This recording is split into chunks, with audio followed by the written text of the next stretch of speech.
We should be live now.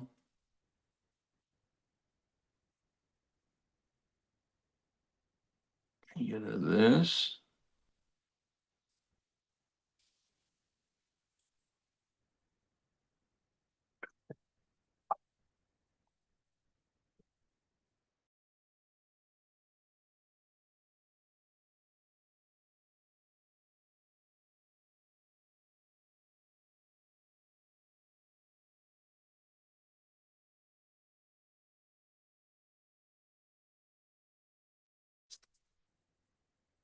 All right. Hope everybody's had a wonderful week. We're going to jump right into our classroom. We've been going over the golden rule. Thank you guys that are jumping on. We are live now on Facebook. And if you guys have any questions, you guys can send us a question.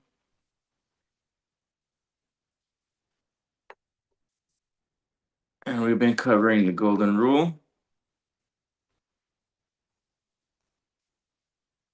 Well, Napoleon Hill also adding,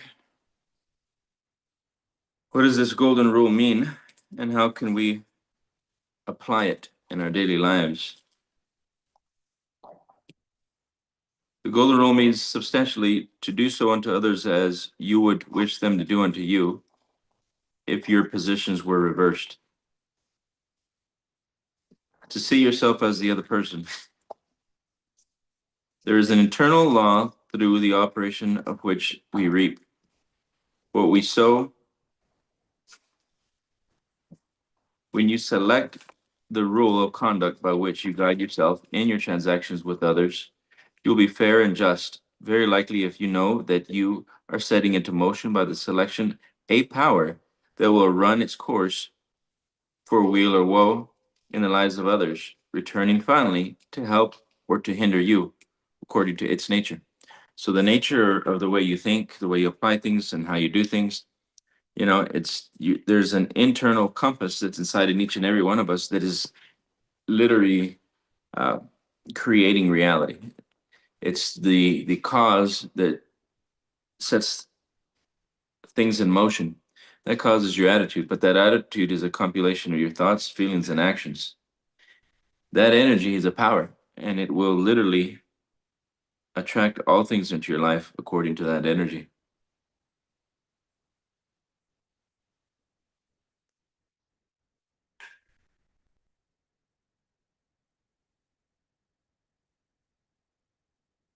During ages of less enlightenment and tolerance than that of the present, some of the greatest thinkers the world has ever produced have paid their lives for daring to uncover universal laws so that it might be understood by all. In the light of the past history of the world, it is an encouraging bit of evidence in support of the fact that men are gradually throwing off the veil of ignorance and intolerance. To note that I stand in no danger of bodily harm for writing what would have cost me my life a few centuries ago.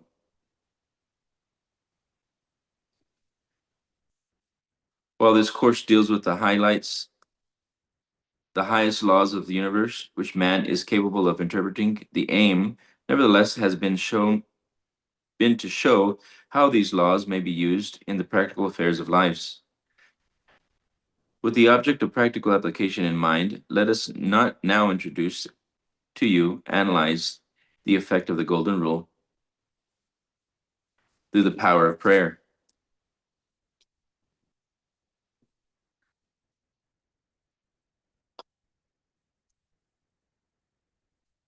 Let's look at what prayer means. What does prayer mean to you guys?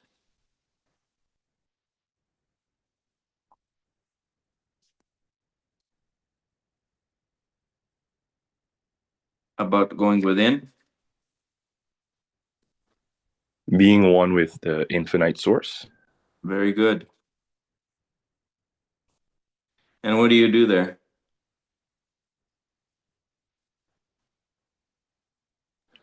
I think that's when you, for me, being still,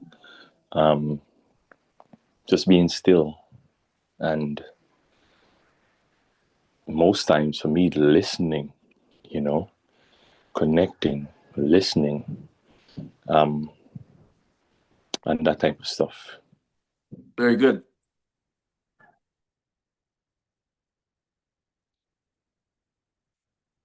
I remember Bob talking about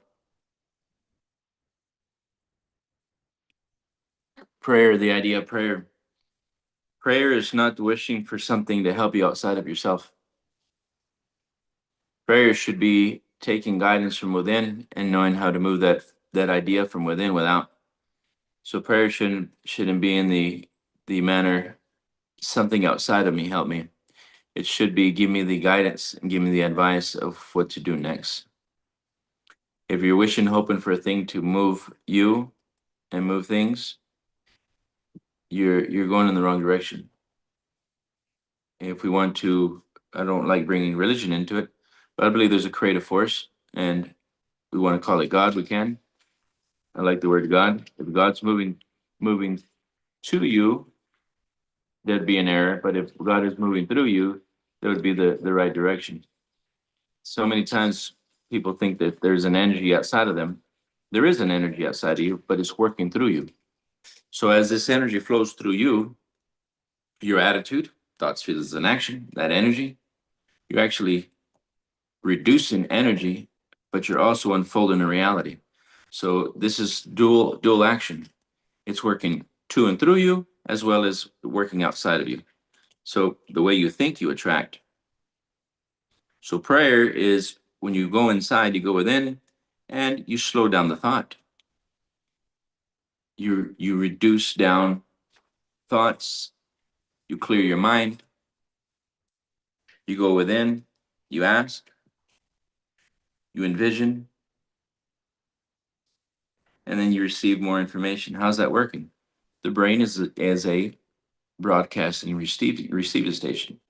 So as you go within and you slow down the mind, calmness of mind, you ask for guidance for what?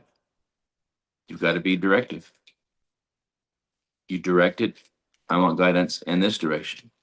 And what you're doing is it's helping you apply the laws. It's helping you apply the law of vibration. When you set an intention, the intention brings back its feedback. So prayer is teaching people how to put the laws that we're teaching into force. Whenever you get emotionally involved with an idea and you say, I want to go there, and there's a place, and you begin to imagine that place, and you begin to dream of it, feel it, see it, feel it, imagine yourself walking through it, you're actually setting the law of vibration into effect. You're setting prayer into effect. We got to learn how to pray correctly, or you want to call it meditate correctly.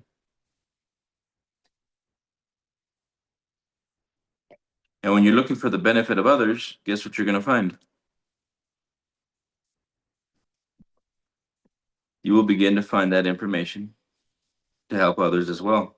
So when you start to look at others as you and how you can help your fellow man, you're going beyond conditions, circumstances, advanced decision making, and you're going to start to get the ideas that you need to accomplish the things that you desire. And desire comes from within, that comes from God. So all this information and all these tools always goes back to source, and that source is within you. And we look at that source came into a place and it will move out. So God works through you, always has. You've got to take possession of your mind and take responsibility. That responsibility changes reality.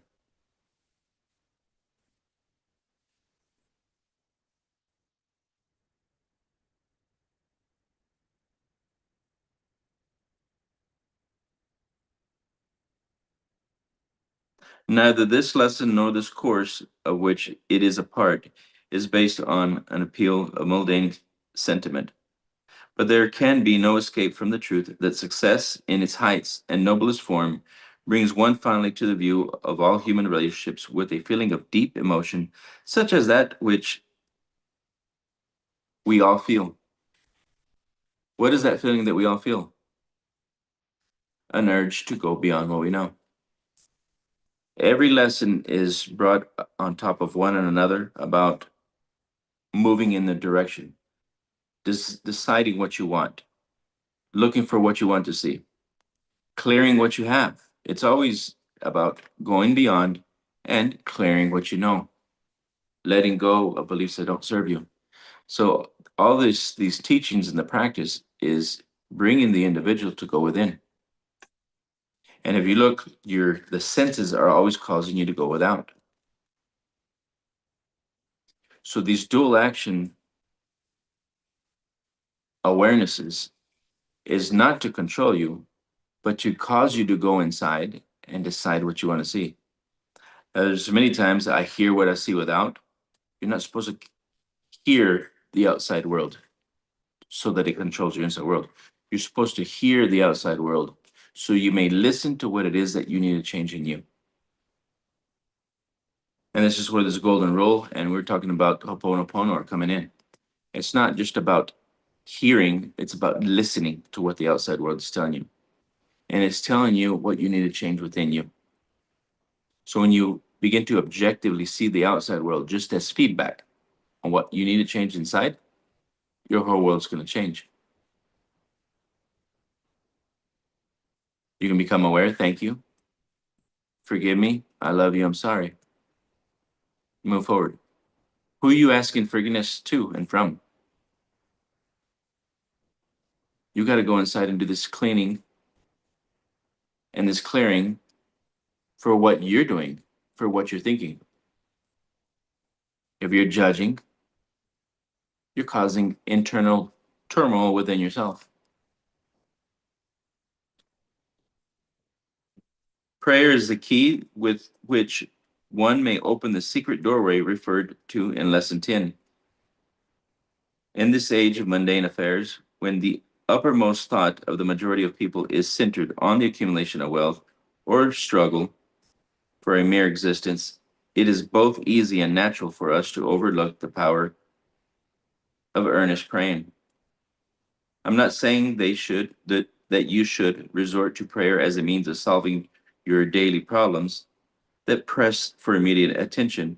No, I'm not going that far in a course of instruction that will be studied largely by those who are seeking it, the road to success, that it is measured in dollars.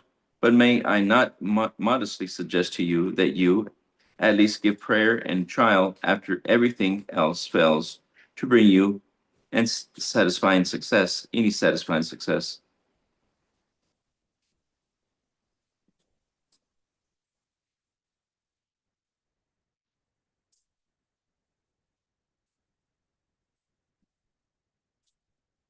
Here we're going into some of his stories on judgments of men always looking outside of themselves to justify what needs to be changed within. I can give an illustration. Justifying, I remember justifying staying in a position that I no longer wanted to be in because that's the way I thought things were for the moment. And also hearing other people say, being around other people, them justifying, well, that's the way God has made it. And then really thinking, well, if God made this, how come he's made positions and other things for other people and they're experiencing that? I remember looking at a man and I was thinking, it was some months I was thinking about changing my occupation completely. And them saying, well, this is what God has given us. And he was talking about his own self, his own things. It was just a conversation. But I was already internally thinking about changing myself. And looking at people that were in the position for many years and their life hadn't changed. And they were talking about, well, this is what God has willed. And this is the way I'm living. And seeing what he was saying and giving in to that idea. Not that it was right or wrong, but looking at his perspective as he's moving out his imagination, and me thinking, well, God has done this, but God has done other things for other people. And where is God? And then looking at the illustration he's giving, well, he's not holding God within, he's holding God without. Because if he really understood God, God works through him. And he made the choices to not grow any further than where he's at. Because if he truly desired, God could work within and he can rearrange reality again. But yet he says this is what God's will is. So where is God? Is it outside of us or is it inside of us? So then I started to look at my own internal dialogue. Why have I not changed? And what's holding me back from creating the life that I desire? And then thinking, well, I need to figure out what I want. And then thinking, well, what idea is going to change my life and the life of my family? And then continue to go beyond that and researching. And then continue going beyond the researching and then making a decision. Then making a decision that I'm going to go there and there's a place. And then taking the actions to move in that place, in that direction that was going to change. I had to find the idea that was going to change my life. But how many times do you find people that are not making the decision to find the idea that is going to change their life and the life of the family? How many times are people thinking of what I can get by with, what I can do next? You're not thinking of a goal that's going to completely change everything. So I started to think of a business and a company through this process of months and things that were other things that were happening. But what I'm getting at is this power of prayer, how the power of prayer can be in one, I prayed and this is what God's will has been done to me. And I said, wow, what God has done to me. Then I remember that took me back to the lives of the people that I grew up around and seeing poverty all around me and them saying, this is what God has willed. And looking at poverty all around me and them continue to do the same thing day after day. And yet God has willed wealth on the other side of town. Is it the town that we're in? Is it the section that we're in? Is it the environment? Everybody's around here acting the same. More or less the same jobs, same money, same lifestyle. Is it the water they're drinking? What is it that shows God can be so prosperous in another little small selection of town? And then you can have a medium area of people and God can give them a medium lifestyle. And then you have this God that give these other people a impoverished lifestyle or and again there's low. I like it the way Ricardo did it, the low, mid, low, high, mid, low, mid, high. And there's all these ranges of consciousness, these ranges of lifestyle. And thinking, well, where's God in all this? And then thinking, well, if God works through you, then something drastically would change. But somewhere's in the belief. And then we coin it as God has willed this. Yes, God has willed it because he gave you personal choice. And if that's being said, you chose this. If God works through you and God has done this, then we're reducing the quantum bits of information. If God gave you all the power and all the power is in you, then you have wielded this. So this is where we get directly into this golden rule. And we also get directly involved with personal responsibility. And that prayer is not something outside of you. It is something that must work through you. And meditation, we call it meditation, is something that cannot be outside of you. It must work through you. Responsibility are the keys to the kingdom. The way you treat others is the way you treat yourself. The way you treat yourself is the way you treat others.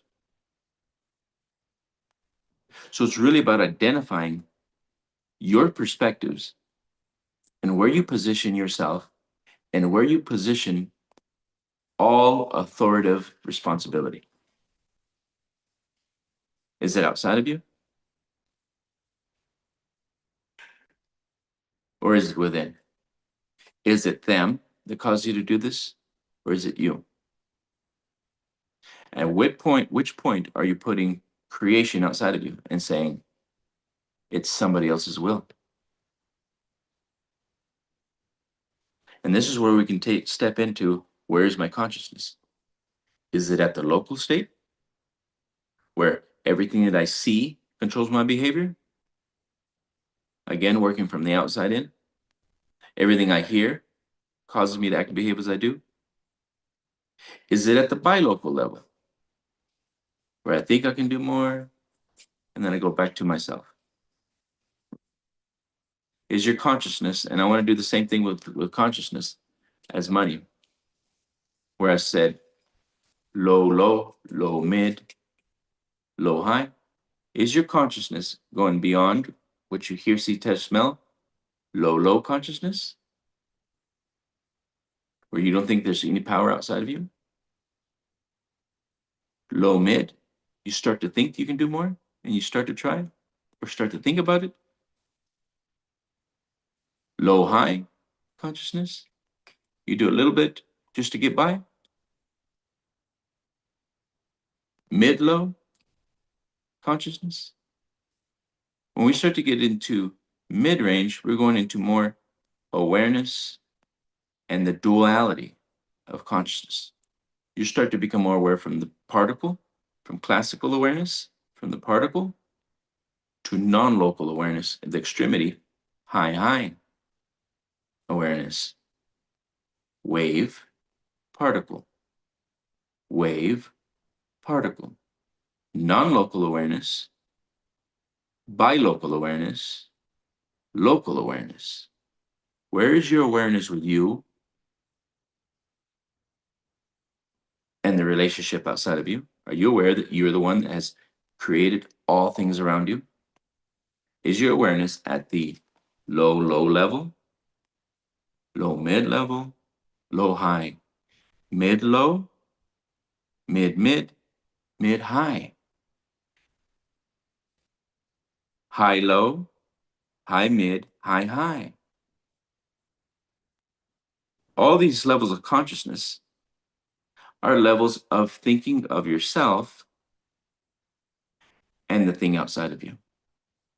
Are you aware that you have decided, according to your level of consciousness, how far you would go beyond what you know? And these are layers of going beyond what you know.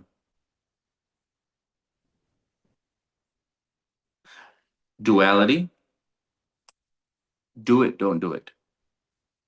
So your framework is it possible for me or is it not? Can I have that or should I stay where I'm at?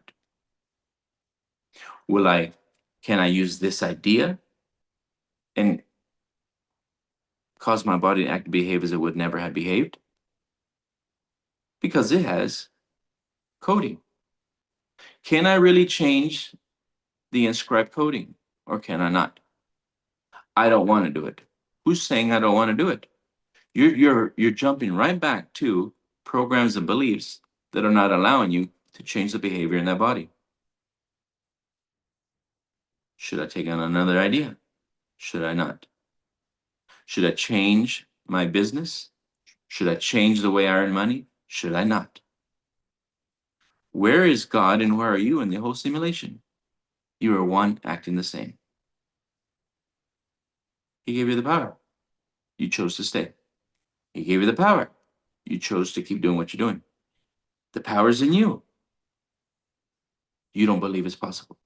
So then your power is reduced to acting like it's not possible.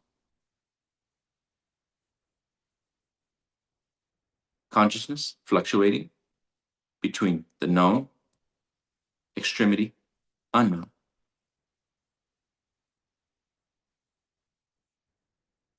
In between here, you can go look at all the different jobs that you can go and take on.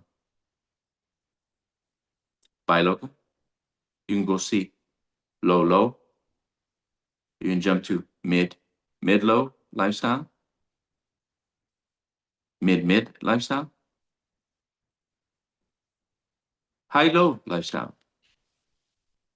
And each and every one of those is projecting himself through his ideas and moving into action. I was wondering where is this creative force that's controlling all behavior? It's coming from the ideas that you're using or the ideas that you take on from somewhere else. Where is this collective power? It's flowing all around you. You can pick up any idea you want. You can let go of any idea you have. You can go beyond any ideas that you've used in the past. You can completely change. But what are you facing?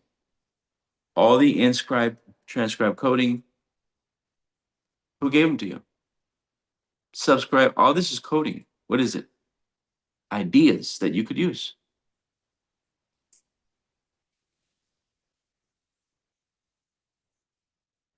Thoughts, takeaways.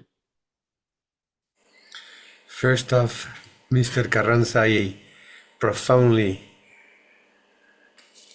admire the beautiful way you have been able to apply and develop the Nomica matrix. Very good, sir. Dear grasshopper. Very, very, very good. Excellent, excellent, excellent. In the growth. Very good. I'll be processing that you just said, and I'll also be learning from that. I wanted to point out a point I was thinking about last night with all this stuff that goes wrong here between you and I. I'd like to actually ask you this question about Ho'oponopono. The clearing of Ho'oponopono is the clearing of information versus the clearing of your intervention technique is the clearing of energy. So the question is, what does each do that the other doesn't? Beyond clearing information and beyond clearing energy, what's the mechanics that one has that the other one doesn't? And what do they do for each other? Yep. One would be the vibration, and the other one would be the image. Image versus vibration, then, yes? It could be, but at the same time, if you're doing Ho'oponopono, you should be combining the two. But at the same time, we could very logically, when you look at this, because everything can be so compartmentalized, consciousness can be so compartmentalized in its way of acting. Yeah. You could very well not be doing the emotional part and not taking as large an effect. That's the reason I was combining the color. So the emotional aspect will be present both in Ho'oponopono and in your technique as well? It should be integrated. So the intervention technique should be used in all techniques, because it brings the layers of consciousness and vibration into a unit. That's what I'm working towards doing. Oh, I see. So intervention technique is learning to control one. If you can grab that energy, if you can harness that energy, and you can feel that energy, you're locking it you're capsulizing it, and then you can direct it. You can bring color into it. You can fuse with it, and then you can expand it. So it is about harnessing the field, but learning to not only harness, control the field itself. And you're the field. You can localize it. You can put it in an area. Yeah, exactly. Okay, so for the or you can become aware it's all you, and then you can just fully expand it. Right? Yeah. Okay, fine. Just a second, I had to write this. Yeah, of course. So for the people that are listening here, this conversation between Abraham and I want you to be very, very conscious about this distinction, okay? One thing is the management of information as such, which includes image, the image you have of yourself, the image of the things you want to accomplish. The managing of information, okay, implies many things. It's a very rich field, but one of them is an image, the image of your own version of yourself, the image of the version you want to change to, the image of what you want to accomplish with your life, information. Ho'oponopono is working with that. But look at this. The other one is energy. Abraham's intervention technique is working energy, and energy manifests itself as vibration. So your energy and vibration like interchangeable in a certain way. So that's what he's working with when he does the intervention technique on you guys. But you see, contrast that with image, information management. This is vibration management. And we're talking about management, literally management. Mind that, management. Okay. And the third element is emotion. It's not the same thing as vibration or energy. Please discern that. Emotion is a different monster, literally. It's extremely complex, and it is born inside the brain, the subcortical areas of the brain. That's where emotion comes from. So the objective of all emotion, of all the mechanics of emotion, is pure survival. That's its objective. That is its objective, and because it is generated from the subcortical areas of your brain, which is in charge of governing your survival, whatever it takes. Okay, and then there's a fourth component. So you got information as an image, you got energy as in vibration, you got emotion, not the same thing as vibration, please mind that. And the fourth element, awareness. Damn, that's so important. Okay, and awareness exists, no, it doesn't exist. It is born out of the activity of the mind. Okay, it is also present in the brain itself, but it's there. Theoretically speaking, it's difficult to talk about that as different than awareness because I don't want to mix both of them, and it's so easily mixable. All my colleagues in neuroscience, they mix them all, and they don't make any distinction whatsoever into quote unquote the awareness, quote unquote, that happens in the brain versus the awareness that arises in the mind itself. So in order to avoid that confusion, I use the word sentience. So sentience applies to the brain and only to the brain. Awareness applies only to the mind and arises in the mind. So awareness is a fourth component here present in information management, vibration management, emotion management, and awareness management. Okay? So then there is an interaction between all four of them. You bet there is. Okay, just want to make sure that you guys get that there is a distinction. Now, we got to understand what is the connection, how do they interact, and that's when it becomes really, really complex. Okay? In that complexity and control, that's the reason I was doing the intervention techniques, is so that we can apply all of these distinctions and learn to control the flow. Right? So this is where I was saying God within, God without. Yeah, God without. It's that's beautiful. All the distinctions. Yeah, beautiful. That's a beautiful distinction. Very, very, very, very powerful distinction. And then when you put in the middle of both things, God within, God without, you a matrix. Okay, what is my personal choice? Because it isn't a professional choice. It's a personal choice. Look at that. So you choose to look at God is outside of me, or you choose God is inside of me. You see? You choose. So at any given moment in your life, you couldn't choose. From 0 to 21, they imposed it on you. It was an imposition. Okay? And they were training you on how they use this awareness, or they use the idea. They're training unconsciously. People are training their family members, God within or God without. Yeah. But you see, that is absolutely true. But the way society has been organized all these hundreds of years is that it has become formalized. So that's something that is deliberately, not unconsciously, deliberately imposed on people. If not, think about the Catholic, the church. Just think of that. That is, there's even a center place. There's a headquarters, the Vatican. I mean, they're in charge of governing all that stuff all over the world. And the reason they were done that is because they learned how to control assets and revenue, and that's what allowed for that control. Yeah. And also fear, no? The manipulation. That's what they used to control. So that has become, you see, formalized. So it is done deliberately. There's a group of people who do it deliberately all over the world, and they still keep on doing it. And people, the sheep that follow that, the fold, they love it. They feel very secure among that. What Abraham and I are proposing is, okay, learn to manage that security. So you have a personal choice. You choose personally, not professionally, personally. Okay, God is outside of me or God is inside of me? What are we going to do? And then everything that comes out of that choice, once you make it. If you want to keep on the safest option, no, God is outside because they told me so. So I'm going to keep on believing that. Well, Okay. also when that safer option is allows you not to face the thing that you fear, Oh God, yes. not to grow. Oh yeah, that comes along with the whole package. That's part of the package. Yes, indeed, indeed, indeed. Or And you that's choose the other one, no? yep. And But scratch then, coding is doing that automatically. yeah, yeah, it has become ingrained, throughout hundreds and hundreds and hundreds of years. I mean, actually, a couple of centuries, huh? But Okay, anyway. getting it in the right order is the key. Yeah, indeed. Yeah, very, very good. Very, very good. So you see, what is prayer then? If you look at it, God is outside. Okay, there's a matrix there. God is outside, God is inside, in matrix against prayer.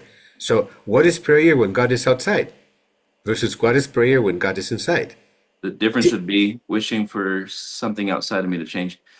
Yeah, It'd be something similar to saying, "God, please help." exactly. Yeah. Usually, So what? would it help with what? God, please help me.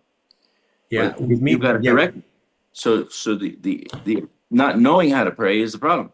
God, please help me, or what do I need to do to change this? What do I need to do to change reality? Then it's going to tell you what you need to change in you. Then God's directing you. God within, God without. you see, in order for that to happen, when you actually you make the choice. You make the choice. Okay, God is inside. Fine. Now let me understand what this concept is, and I look at it inside of me. What is it? And this guy, Liu Hen, Hugh Len, he's telling you. He's telling you, it is actually like a blank slate. It's nothing. It's zero. It's a whiteboard. That's what it is. He's telling you that. Okay, so if you're able to contact that directly, your contact with that is called inspiration. It will spew out information for you. And when you pick it up, it's called inspiration, or you get a hold of a whiff of what is your aspiration. And let's take it. I want to change the wording around just because people are evolving and people are using words differently. And we can use the word consciousness, pure space, pure consciousness. Yeah, yeah, that's what it is. Consciousness within, consciousness without. Yeah, yeah, yeah. Yes, I mean, from our point of view, that's the only thing that makes sense. But from the point of view of the people who want to get in touch with what we're teaching, and change the whole center of gravity, God is something they can relate much faster than the word consciousness, no? Yep. It's just a pedagogical, tool. That's basically it, no? But if you want to look at the nitty-gritty of the whole thing, basically it's consciousness, no? And But then, which I mean, you get into trouble. science coins it this energy that sees energy that is never created nor destroyed. Yeah, So yeah. I'm using a play on words just so that everyone in a general public, nobody tries to coin it or pin it. You can't pin it down because it's irreducible. You can go across the world, you can go to different nations, and everybody has their own word for this energy. So I wanted also to open it up to whoever's viewing this from other part of the world. It's energy. This energy could be manipulated, and it is being manipulated all around the world to different things. Look at this. The phone we're using, the internet that we're using to move through this, to transfer information from one country to the next. Right now, live, this thing is live streaming, and somebody can pick it up around the world. That energy allowed that to happen. Right now, Ricardo is talking to me from Peru. That same energy is allowing this energy, our energy, to move into other people's at a distance. They can hear and they can see us. At But if this you point, notice, someone had to take the personal responsibility to integrate that information within themselves and express it in a behavior. That was personal. They made it personal. And what we're working here towards here is telling everybody what God was wanting, what consciousness was wanting, what you were wanting was always the introduction of the personal factor. That's what life has been waiting for this whole time. yeah, The beautiful. introduction of the personal factor. That could be a very, very good starting point, Abraham, for anything you want to tell the world. Just that little phrase there, man, that makes a whole lot of difference. That will sure perk up a lot of ears if you start any conversation by just that using that phrase first. It is very powerful, very very powerful. Human identity, what it means. I mean, the word identity is so pregnant with all kinds of meaning that the IC's model has captured. Okay, I won't go into that, but just listen to this. Human identity. Okay, basically, there's more aspects, but there's two more aspects. That human identity basically can be distinguished between what is your personal life and what is your professional life. There's two more. What is your business life and what is your civic life. But let's not go into that. Just this, your personal life, your professional life. Okay, you got that, and that is, look at a child from 0 to 7 years of age. Okay, professional and personal are completely undifferentiated. They're all mixed together. But everything that is happening in every experience is pushing for the differentiation between his personal life and his professional life. You get a Mozart. About 4 or 5 years old. He writes his first symphony on his own. Now everybody around him played some musical, some instrument, but he wrote one. 4 or 5 years old, or something like that. Okay, is that personal life? Is that his professional life? It's all mixed yet. You see, the brain is doing that. The mind with the brain, they are doing that. Okay, feeding what will become later your personal life and later your professional life. And that is something that really costs. It really requires a lot of energy to generate that difference in you, to differentiate, really differentiate what will become your personal life but still hasn't, and what will become your professional life but still hasn't. That takes 21 years for that to happen.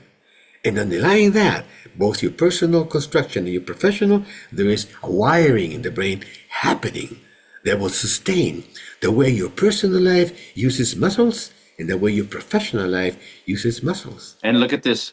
The idea itself is what decides the muscles, the ideas, the complexity of your body, and what muscles you will use, Yes. what mental muscles you will use. The idea itself. I remember telling my son the other day. I said, "Do you know that the man that you see today is not the same man I was at your age?" I said, in truth, you've got more abilities than I had at your age right now. What did he say? That is important. What did he say? How did he take it? I could tell he kind of felt better about himself. And he kind of smiled. I said, you have no idea who I was back then, but who I was is not the man I am today. And I'm telling you, you've got so much already inside of you that's waiting to be expressed, but you have to define it. You have to figure out what it is that you want.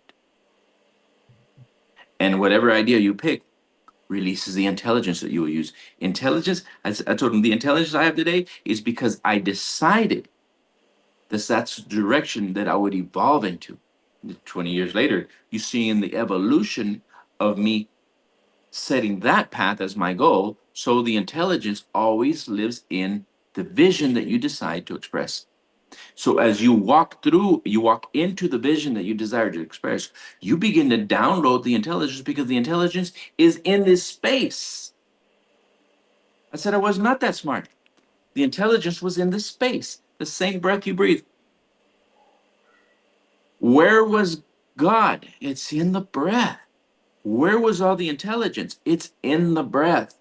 The same breath that makes the flower, makes the tree, makes the apple tree, all these distinctions, orange tree, all these different variations of creation, of the banana, where the idea you choose separates consciousness and individualizes it to an experience, an external experience. So when I decided I would build a company, even though I didn't know what to do, I didn't know how to do it, all the information was always in the breath. I was not breathing it because I did not associate that image with my breath. The minute I started to associate the image of building companies with breathing, I started to entangle with that information. Where's the key? If I could harness you in right now and give you the key to rewriting reality, it's in the breath and the image that you're using. Whatever you keep thinking with your breath, as you are breathing in vital life force that has all information in it. Why does the plant build the bark that it builds? Why does the tree build the bark that it builds on the tree? Why does the plant build the skin it's different from the skin on a tree? Where's the difference? In the vibration. Where's in the vibration? It's in the breath. It's in the energy that you're breathing. Information is in the field. But as you bring it in, you are entangling with an image that you're sustaining. That image that you're sustaining is creating a vibration. According to the vibration, attracts the skin that it needs for the plant, for the outside of the plant, for the building of the plant, to the outer expression of the plant. The minute I decided to focus on building a company, and that's all I was breathing in, holding with the image on the screen of my mind, taking the breath in, entangling with that vision, I'm beginning to literally receive the information that I need to change my body to act and behave as it would have never have behaved, to move in that direction if I'm willing to let that energy change the energy in the body. A lot of people are breathing in and they're thinking about information, so they start to get more spiritual. They start to get images and they start to become more enhanced. Theoretically, it's in the breath because they're praying, but they're breathing. Prayer is holding the image, holding an image, bringing it in, fire and wire together with the breath. Where's the information? It's in the breath. The same breath that you take, but what image are you holding? I remember when I was holding the image of a tire man and I was breathing. But if I were to close my mouth and nose, I would no longer be aware of this space. And I would no longer receive any more information. In all the words that Abraham has been using right now, this vocabulary he's used right now, in the last 500 words, let's say. Okay, there's this distinction I must add, please. It makes it more complex, but maybe it will help. I don't know. I'm not trying to make it difficult. It's just complex in its own nature. He began by using the word idea. And then he went into the word, the concept image. So idea, image, okay? But then he also used the word vision. Yep. Okay, and they're not the same thing. It's very important you understand this, okay? Remember, you're dealing with a structure provided for us by the mind. So it has two regions. The mind has two regions. Only in one of those regions do ideas and images and concepts and notions actually appear, because that region makes them, produces them, like marrow produces blood,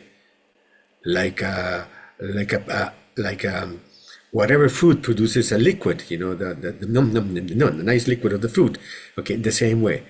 That's this region of the mind called the chattering mind.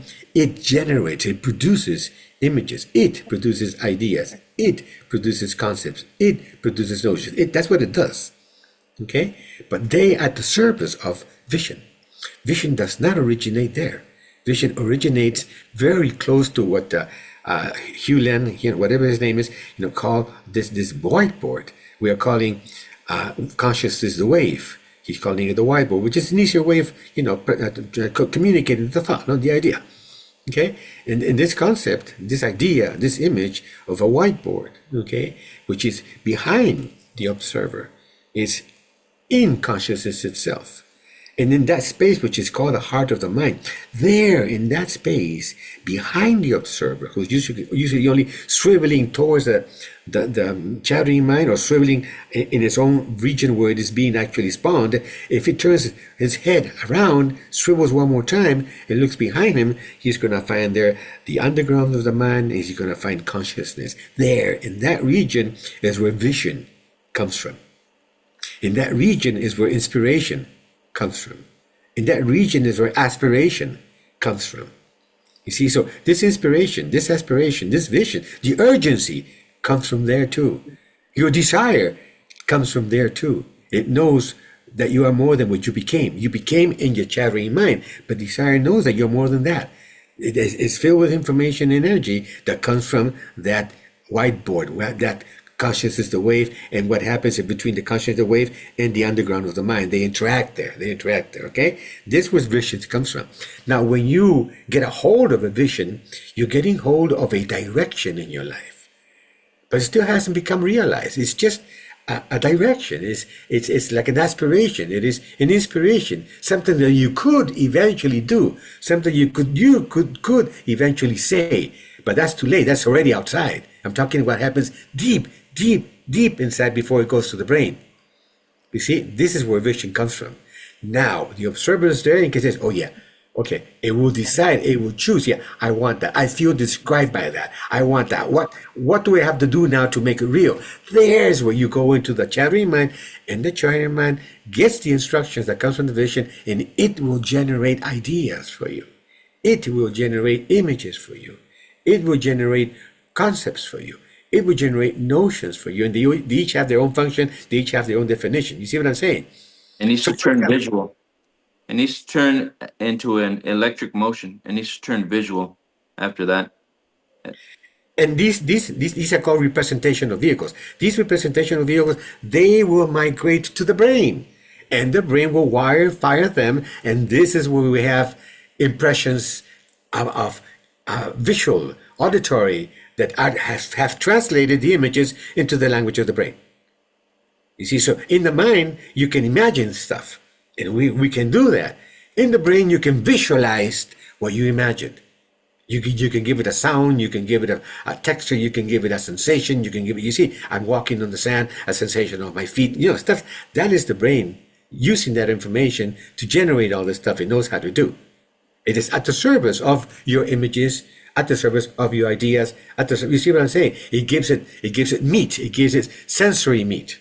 You understand? That's what you interact with the body with the body with, and the body with the environment. You see? You see, there's an escalation there. More and more and more reduced, and less and less and less reduced, and more and more and more and more non-local. You see, it's an entire stairway to heaven, and from heaven way back to the earth. You see, this is tight. The key is being able to walk that vision that you saw in heaven on earth. So then you got to bring it all down, and then you got to act it out. That's it. That's That's called learning to live. Yeah, that is moving outside of yourself with that energy working to and through you. God working through you, consciousness working through you.